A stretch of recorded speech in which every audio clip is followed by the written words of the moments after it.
क्या आपने कभी सोचा है कि जिस नेता को आप टीवी पर भाषण देते देख रहे हैं वह असल में मौजूद ही नहीं था, या फिर कोई ऐसा वीडियो देख रहे हैं जिसमें नेताजी कुछ ऐसा बोल रहे हैं जो उन्होंने कभी कहा ही नहीं था।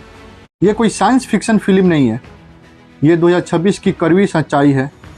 आज तकनीक इतनी एडवांस हो चुकी है कि किसी भी चेहरे और आवाज़ को चंद मिनटों में क्लोन किया जा सकता है। मोदी जी हो या अखिलेश यादव हो या राहुल गांधी हो, कोई भी हो, इस डीप फेक की जाल से सुरक्षित नहीं है।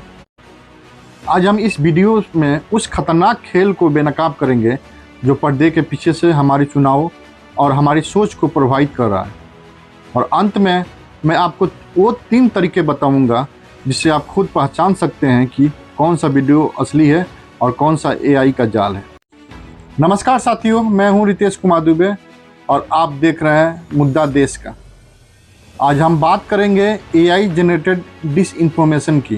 पिछले कुछ महीनों में हमने देखा कि कैसे चुनाव प्रचार के दौरान डीप फेक का इस्तेमाल विरोधियों की छवि खराब करने के लिए किया गया है। यह केवल तकनीक के बारे में नहीं है, यह हमारे लोकतंत्र की निष्पक्षता के बारे में है। अगले कुछ ही मिनटों में हम समझेंगे कि डीप फेक कैसे काम करता है और कौन सी ताकतें इसके पीछे हैं। इसे मिस मत कीजिएगा, क्योंकि असली बार शिकार आप या आपकी राय हो सकती है। सबसे पहले समझते हैं कि ये कैसे हो रहा है। इसे कहते हैं जनरेटिव एडवर्सियल नेटवर्क्स। आसान भाषा में कहे तो 2 एआई सिस्टम एक दूसरे के खिलाफ लड़ते हैं। एक सिस्टम नकली वीडियो को बनाता है और दूसरा उसे पकड़ने की कोशिश करता है। जब तक हम दूसरा सिस्टम उसे असली न मान ले, तब तक पहला सिस्टम अपनी कलाकारी सुधारता रहता है। आज के दौर में बस चंद फोटो और एक ऑडियो क्लिप चाहिए और आपका डिजिटल अवतार तैयार हो जाता है। अब आप सोच रहे होंगे कि क्या इसे पकड़ना नामुमकिन है? बिल्कुल नहीं। लेकिन जैसे जैसे हम स्मार्ट हो रहे हैं, ये डीप फेक बनाने वाले और भी ज़्यादा शातिर होते जा रहे हैं। अब आते हैं असली मुद्दे पर। चुनाव में इसका इस्तेमाल कैसे हो रहा है? अक्सर इसका इस्तेमाल प्रोपेगेंडा फैलाने के लिए किया जाता है। मान लीजिए चुनाव से ठीक एक दिन पहले एक वीडियो वायरल हो रहा है जिसमें एक बड़े नेता किसी विवादास्पद बयान को दे रहा है। पहले चुनाव में फेक न्यूज़ व्हाट्सएप मैसेज या फोटोशॉप से की गई तस्वीरें के जरिए फैलती थी, लेकिन अब खेल पूरी तरह बदल चुका है। अब राजनेता और उसकी आईटी सेल्स जनरेटिव एआई का इस्तेमाल कर रहे हैं। रिसर्च बताती है कि चुनावों में 5 करोड़ से ज़्यादा रोबोटिक कॉल्स मतदाताओं को की गई, जो उम्मीदवारों की नकली लेकिन असली जैसी लगने वाली आवाज़ थी। एक नेता जो सिर्फ हिंदी जानता है, एआई के मदद से उस तमिल, तेलुगु, बंगाली समेत 22 अलग अलग भाषाओं में वोटर्स को सीधे उनके फ़ोन पर पर्सनल मैसेज भेज रहा है। यह सुनने में बड़ा आधुनिक लगता है। सबसे बड़ी चिंता की बात यह है कि इंसान की एक फितरत होती है, जो आँखों से देखा उस पर यकीन कर लो।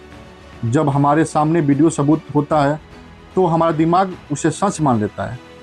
एआई इसी भरोसे का फ़ायदा उठाकर समाज में नफरत, झूठ और ध्रुवीकरण फैला रहा है। जब तक सच्चाई सामने आती है तब तक वोटिंग शुरू हो चुकी रहती है और नुकसान हो चुका रहता है।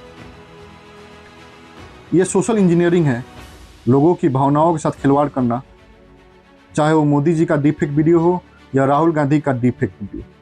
मकसद एक ही है, मतदाताओं को भ्रमित करना। ये सिर्फ एक पार्टी की बात नहीं है, ये पूरे बिलीफ सिस्टम पर सवालिया निशान है।